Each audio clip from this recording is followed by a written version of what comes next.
and I'm delighted to welcome you to this session where we're going to be reviewing a match that was played in the final of the Annie Oakley Shootout between Irina Litzenberger and Karen Davis. For those of you who aren't familiar, the Annie Oakley Shootout is the women's event in the Denver Backgammon tournament that took place in early October. There were 20 women who entered the tournament, and the final was a riveting match. So today, Karen and Irina, the finalists, will be reviewing some of the difficult decisions that they faced with some commentary that we hope will be interesting and instructive for everyone.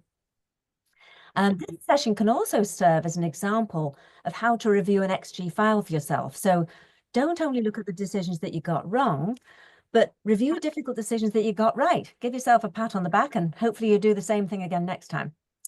We're going to be posting this video on the WWB website, and the recorded match with XG feed is going to be premiered on YouTube on Wednesday at 1 p.m. Eastern. And I've put the link in the top of the chat. So scroll up on the chat and you'll be able to see the link for the YouTube channel. Although we'll be reviewing mostly the mistakes of these two finalists, I want to underline they're excellent players who both played to a PR of 5. And they're being very gracious about sharing their blunders with us. So to give you some background to each of them, Karen Davis lives in Fort Lauderdale, Florida. She's a BMAB Master, Class 2, and is a member of the American Backgammon Hall of Fame, which is no small achievement. She was captain of the Team USA that won the inaugural WBGF Women's Championship in Sweden in 2024. She served on the board of the US Backgammon Federation from 2009 to 2022 and was president from 2017 to 2020. She's also co-founder of the Women's World of Backgammon. Her notable backgammon accomplishments include winner of the USBGF Women's National Championship in 2022, winner of the New York Metro Super Jackpot 2019, and number 2 ranking in the USBGF all-time online master points. So no stranger to success, and neither is Irina Litzenberger, who was born in Argentina and lives in Virginia, USA. She's also a member of the board of the Women's World of Backgammon and chairs the Women's Committee of the US Backgammon Federation. In 2023, she was awarded BMAB Master Class 3. She was on Team USA that won the inaugural WBGF Women's Championship in Sweden in 2024. Other backgammon accomplishments include finishing 3rd in the Backgammon World Championship Ladies event 2022, winning the Sunny Florida Championship Consolation 2022. It's a good year for Irina. Being a member of the USA Women's team in 2022 and 2024 Ganud Cup, and placing 2nd in the New York Metro Lady Liberty Cup in 2024. So before starting this session, a quick request to everybody. We've muted everyone's microphones to avoid interruptions, but we really welcome your input. So if you've got a good point that you'd like to make, please put it in the chat and we'll refer to it when there's a pause in the commentary. And this just makes it for a more fluid experience for everybody. So that said, I'm going to turn it over to Irina, who can get us started. Hey, hi everybody. I'm gonna share my screen. And thank you, Melanie, for the lovely introduction. And I'm gonna get started with the game. We're gonna go to first game. I'm gonna put the initial position here and let Karen talk about it. Then I'm gonna move it and show the details on the play. This was a 5-1 for Karen. The screen's not shared yet. Oh. Right. While Irina's pulling up the file where we all can see it, let me just quote from Mark Olson. Let me know when my screen is shared, because Very good. I was going to quote from Mark Olson, the CEO of Backgammon Galaxy. Some of you may know that today the Ultimate Backgammon Championship is being played between Mochi Mochizuki and Zednik Ziska.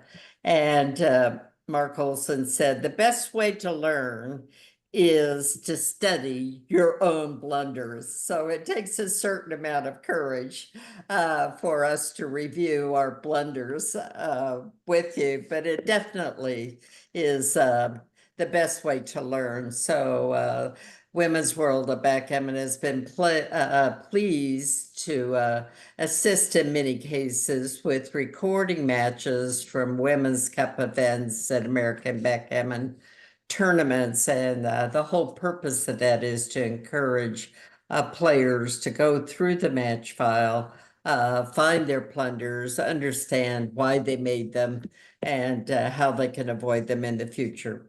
So here's one to start with. I've got a 5-1 to play.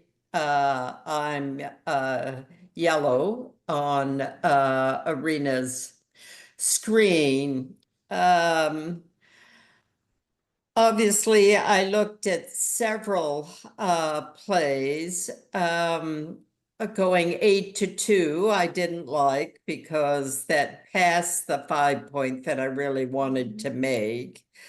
I looked at coming out from 24 to 18. But with Irina's 3-point board, I was worried about being hit and spending time on the bar. And so in the end, I settled on 13-8 with the 5 and buttoned up 24-23 with the 1.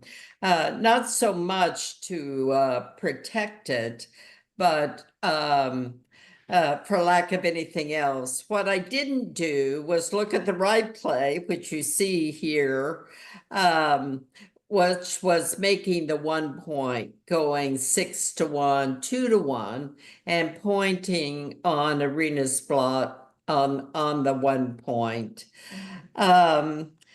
The advantage of doing that, and particularly leaving the back checker split, is there are then many numbers where I can hit a blot in the outfield as Irina brings checkers down from her midpoint.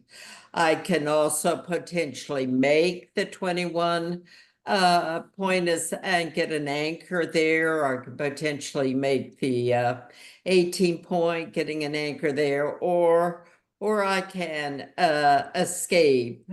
So there are a lot of reasons why keeping the back checker split is good. And in fact, they're not in much danger.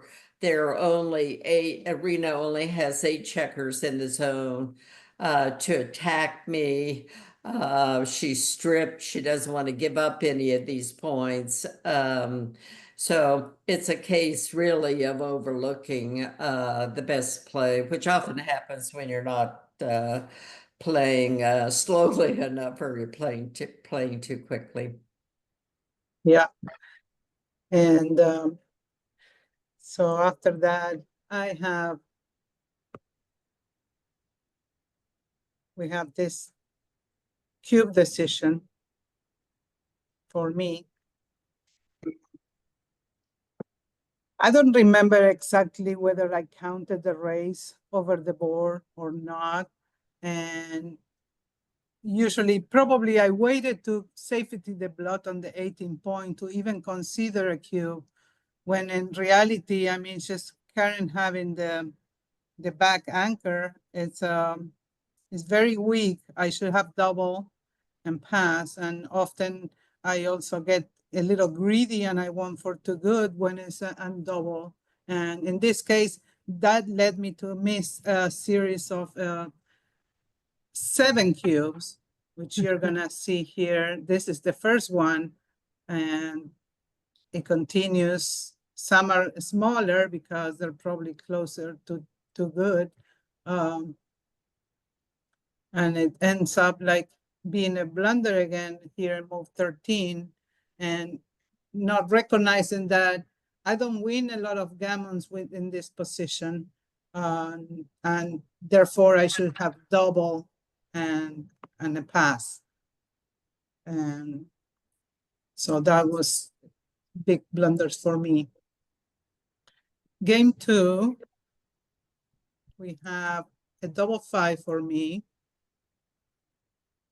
And I have to obviously make the 3-point with my first 2. And then I have 2 options, either like bring another one down from the 13 to the 3-point, or slot the 5-point going 10 to 5.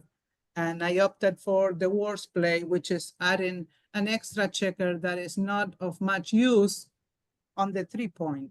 We call those dilly builders. And I'll show you here how it looks. This is the play I made. It looks like this at the end. And this is the play that I should have done. And that's big blunder. Next position is Karen's, a 5-4 from the roof. So the first thing to note here, or that I'm sure I noted, is that I'm way behind in the race. I'm 40 pips behind in the race. I rolled a not particularly good number. It's hard to see what I do with it that's constructive. What I wound up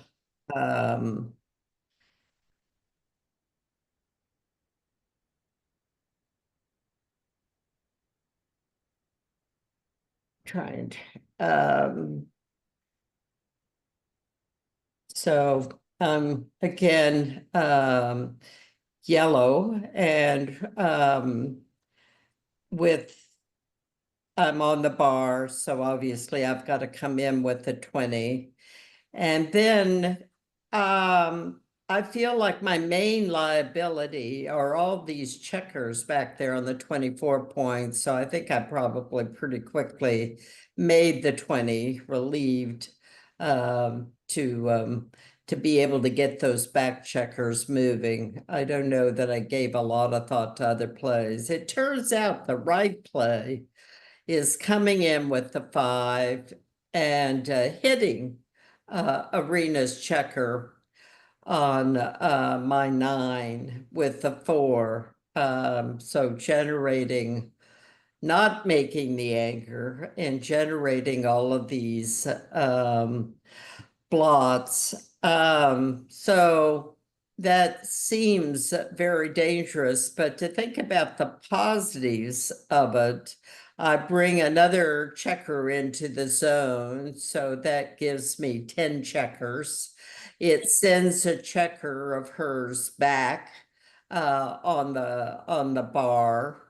And if I just try to make this a holding game, I'm just going to slowly lose the game, as opposed to at least making a bold attempt to turn the game around. So again, a play that wasn't obvious to me, even in retrospect, it's not obvious to me. But I can see the rationale now of not just slowly waiting for her to get around and win the game. So Okay. Leads to this now. I have 1 checker on the roof. This is Karen's roll. again, I think it's hard to get the right cube decision here. Again, the first thing I do is look at the raise. I'm 21 pips behind the raise. If I look at the strength at the inner board, I'm yellow, Irina's black. She's got 3 points made. I've only got 2 points made. I've got a checker on the bar. Somehow those don't add up, certainly in the Pratt calculation, to be a double. But if I look at it more closely, she has a checker on the bar. She's black and I'm yellow. Yeah. I'm on roll. First of all, just think about all the numbers that hit. I can hit with ones on the 12. I can hit with fours on the 9. I can hit with sixes on the 14. I can hit with the 5, 6 to 1. I could even run with a 5-4 and hit from the 23 to the 14. So if I count her blots, in addition, and the fact that she's got one on the bar, she's got 6 blots. Granted, the one on the 24 right now is not under threat, but could be if I get hit and come in, and I could pick that up. So it actually is a very strong double. And I Notice did the not the double. the percentage Just- of gammons. A large percentage of gammons in this position for Karen. Yeah, that's a good point, Irina. She's pointing out that I've got 35% gammons. So one of the disadvantages, and I'm usually the one with a lot of blots lying around, is that when you're on the bar, your opponent can take out a Hoover vacuum and just scoop up all of those blots. And that's a pretty sick feeling. So a very obvious double, which I missed. Yeah, so you roll a 6-2, then I roll a 6-1, and then it went into this position that you double. And So again, all of that transpired as I should have seen. I not only picked up one by hitting 2014, but hit another one. So I picked up two more blots. And even though she came in, she really can't. And even though she's got a decent board, she really can't take this double. So I should have taken time to say, oh, is it now too good? And I don't think I really thought about that very much. But if I put myself in her shoes,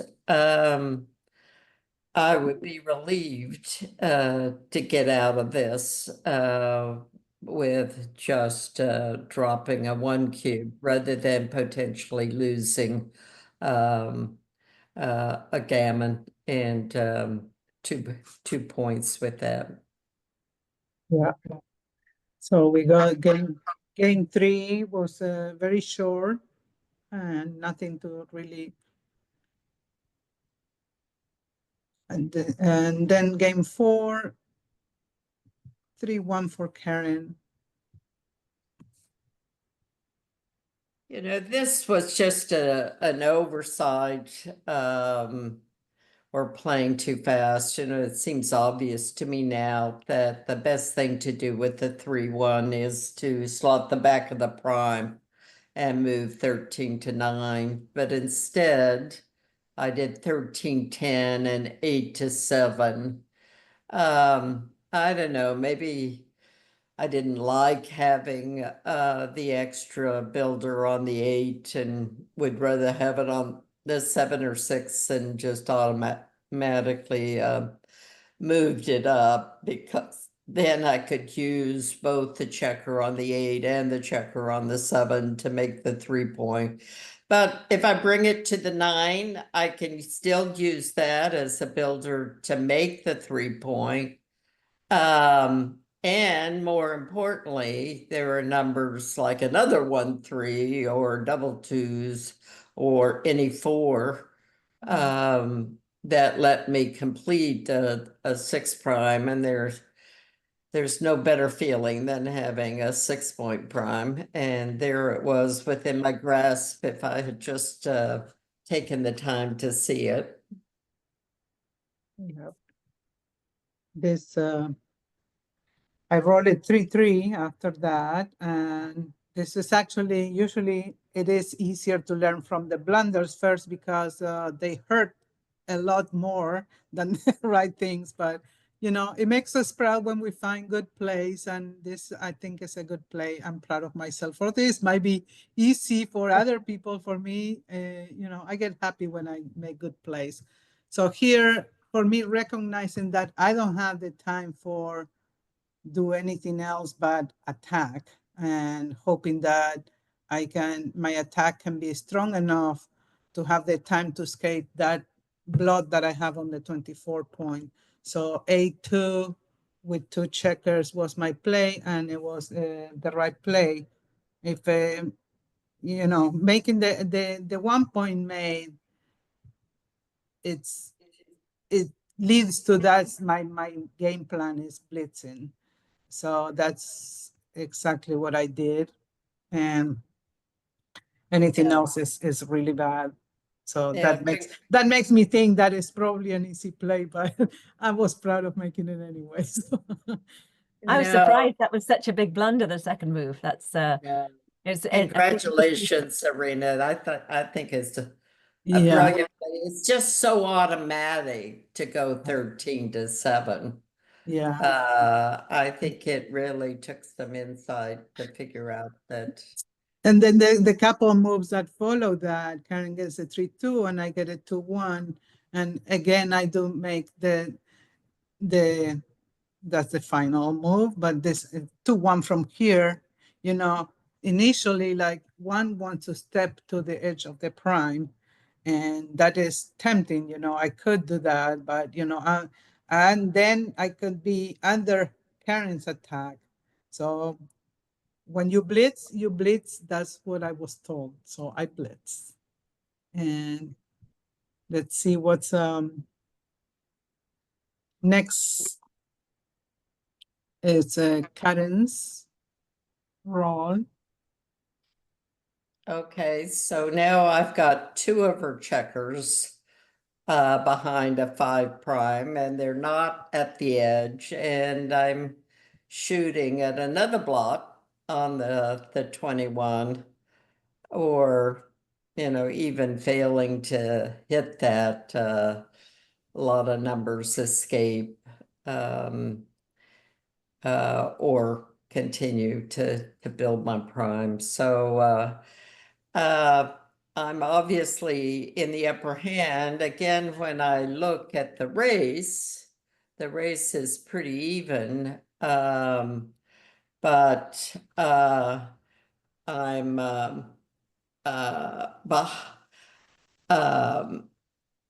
I need to it's obviously a game that's very hard for her to win. And again, you know, I doubled when I should have taken the time to say, is this too good?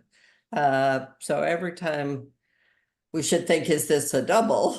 But we should also, when we say, oh yes, absolutely, think about whether it's too good. And I didn't, just playing too fast. Again, on this position, the gammons are really, really high. And right. It is no news that Karen's plays fast. So we go to next game, game 5. Now Karen is leading 3-1 in the score. Nothing to review here. Game 6, I gain a point. So this is I'm in this position now, and I do know that a holding game, I have to be better on the race to cube. And I thought just the fact that I'm aiming at a 1 checker on the 14 point was enough for me to like gamble and double early, and that was a big blunder.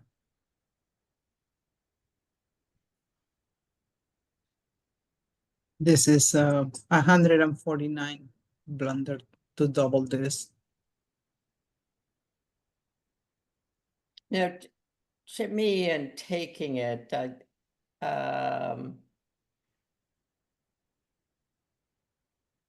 Makes it easy to take. So Yeah, it's an even race, and you have the anchor. So got the even security of the advanced anchor. yeah, even if I've I hit you, got a nice board. And very few gammons. Yeah. yeah. Game 7. Now the score is 3-4. And this is a 4-6 for Karen. I think it's hard to see the right number here, or the right play here. Obviously, I'm on the bar, so I come in with a 4 on the 21 point and hopped out to the 15 point. It turns out the right play is 6-2. And normally we don't like to hit that deep, but it's a nice tempo play, and keeps her from, doing something good with that builder on her 9, mine's 16. And just staying on the 21 point gives me a chance to maybe make that anchor. I can't really win this game with 2 checkers stuck back on the 24 points. So another one for just taking a little more time would have been good. Shows the right play. 5-2 for Karen. This one I did get right. So my big Roberti talks about assets and liabilities, and it's clear my biggest liability is yellow, are those 3 checkers stuck on the 24 point. So while I may not like getting out to the 17 with the 2-5 and being vulnerable to being hit by a 1 and a 5, it beats just sitting back there on the 24 point with the extra 3 checkers. So that's the right play, and I think that's what I did. Yeah, that's what you did.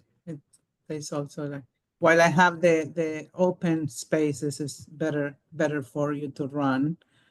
And next I get a 6-1.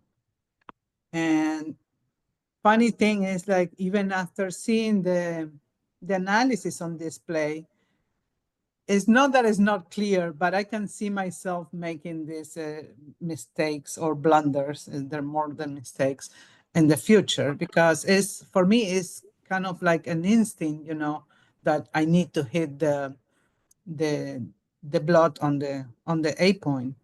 And so the right play is jumping out, but it's a hard play for me, still is. Sometimes I can see that more clear. Here are some of the comments I have on this. Roberto, help me. Says, jumping out seems risky, but it's the best option while opponent has 2 checkers back. Huge race lead and lack of timing make jumping a natural, albeit scary choice. Right now, Irina has only 1 checker back. If she jumps out and gets hit, I still have 1 checker back. So that's the worst case. If I jump out here, which I can show in this is the final position that is correct play, even if I get hit here, I already have a checker back the other way, so it's the same. So next play is mine also. And this is my worst blunder in the match, like triple is the whooper. I double this. I'm 3 away. Karen is 4 away, and my distribution is bad. I have a huge race lead, but my distribution is not good. I have a lot of rolls that leave immediate shots, and some that leave, in the future.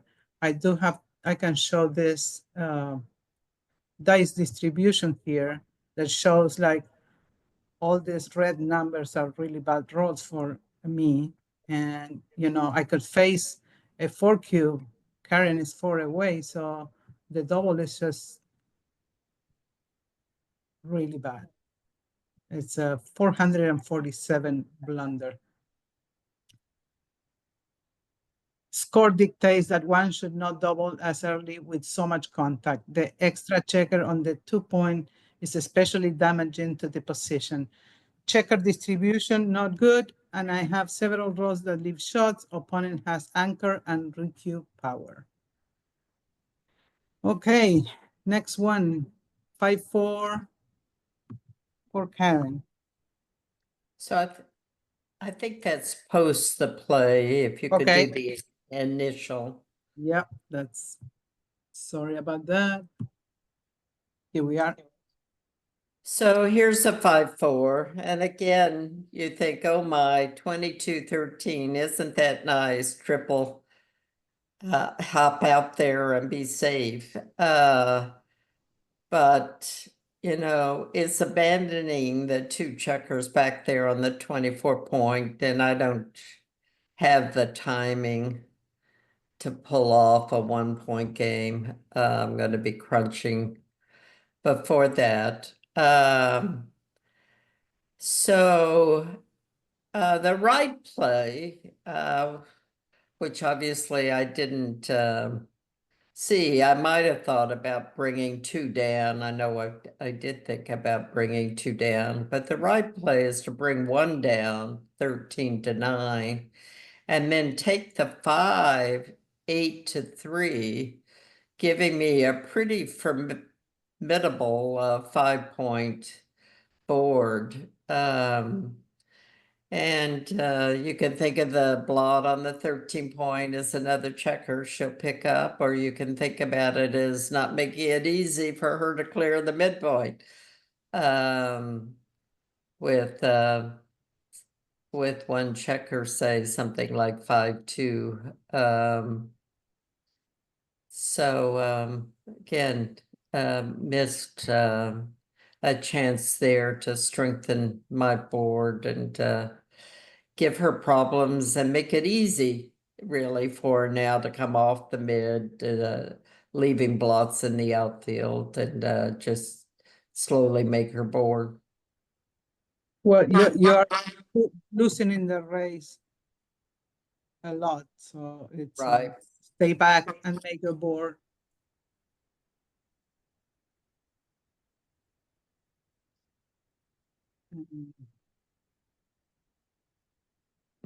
I think I win this game, and we go to the Crawford game. This we can see this now since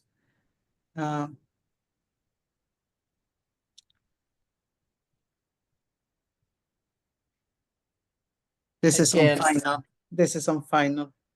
Yeah. So this is the initial position, 2-3. So 24-22 seems pretty obvious. Get that anchor on her 3 point. But then the question is what to do with the 3. And I went 6-3 looking for safety.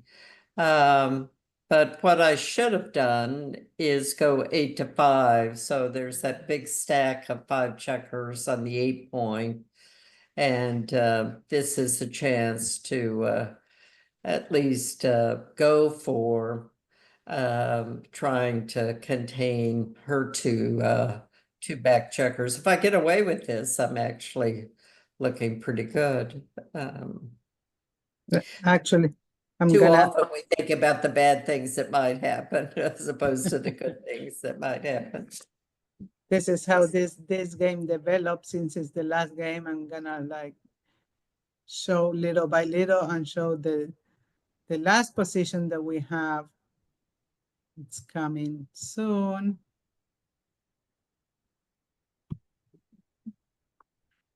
Again, back it up to the initial, yeah. Okay.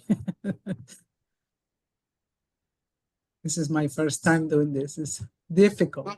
There we go. Yeah. You're doing a great job.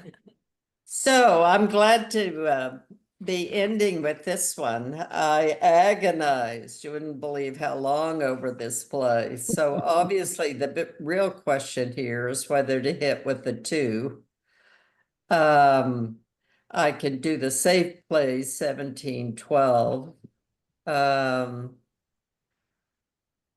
But you know, she's not on the bar, and almost immediately anything I do net roll next time, I'm going to leave a blot next time. So if I hit now, talk about good things and get away with it, then I might even pick up a gammon. Obviously, I don't have a direct cover, but I've got 8s, and maybe I can come in with 1 or 2 builders and just leave that blot sitting there, because she doesn't have that great a board. I've got a 5-point board. She's got a 4-point board. She's buried an extra checker on the 24 point, and she's got a blot on the 22. So it's not the end of the world to get hit, and there's a lot of upside if I get away with it. Yeah, I got lucky. I rolled a 1-4. And this is on final. So not only I come in and hit her, but I cover my blot on the 3 point, and that pretty much ended the game. I mean, I do have some like very in and very off stuff that, you know, I got lucky, very lucky. I do have to say that going on plus, we our PRs got a little higher, but I liked it better the other way. But it's good to do these things, learn, and hopefully, you know, we'll remember and play better the next time. Great. Well, I think you both did. Yeah, obviously both played very well, and thank you for sharing your bearing all with your blunders to us today. And I just thought I would open it up because we've got a few minutes left. Does anybody have any comments or thoughts that they'd like to share after watching this today? Feel free to unmute yourselves.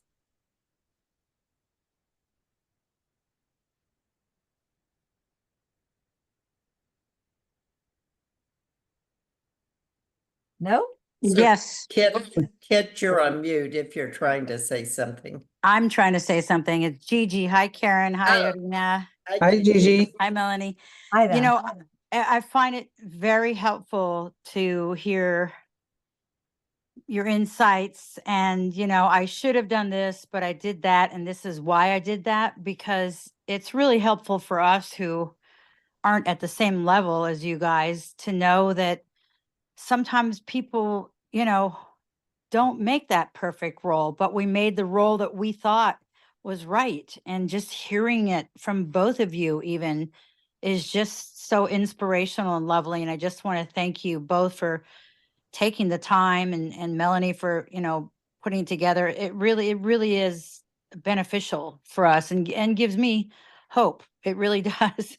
Thank you. Well, everybody makes mistakes, so thank you, Gigi, for your comments.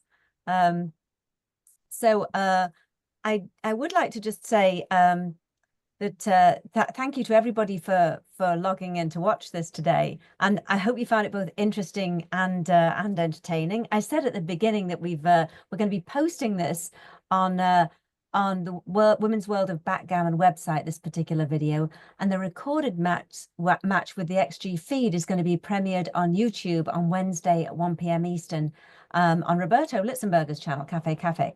So I have put the link to that in the chat, so scroll up if you'd like to copy the link. And one other thing I'd like to just mention, which is the 2024 Day of Giving is December the 3rd. And if you enjoyed the sessions that WWB has produced, or maybe taken part in some of our peer coaching sessions, for example, please consider a small donation to the organization, as it helps us to support women in tournaments and to produce interesting content for the channel. So I'm going to put the link in the chat and be grateful for any contributions, however small. So thank you, everybody. Anybody have any closing comments they'd like to make? Well, congratulations to Irina for her win. And thanks to Dan Minardi, the organizer, producer of the Denver tournament, Wild West Shootout tournament, as well as the Annie Oakley event. It was very exciting to see 20 women competing in that event with excellent performances all around. Sabine Brinkman from Germany won the consolation.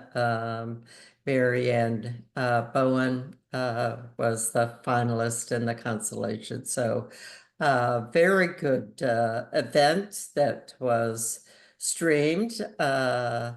Women were well represented in Denver. 28% of all of the entrants were women. So it's great to see women's backgammon taking off, and tournament directors like Dan and Ben Friesen, who are so supportive of holding these events.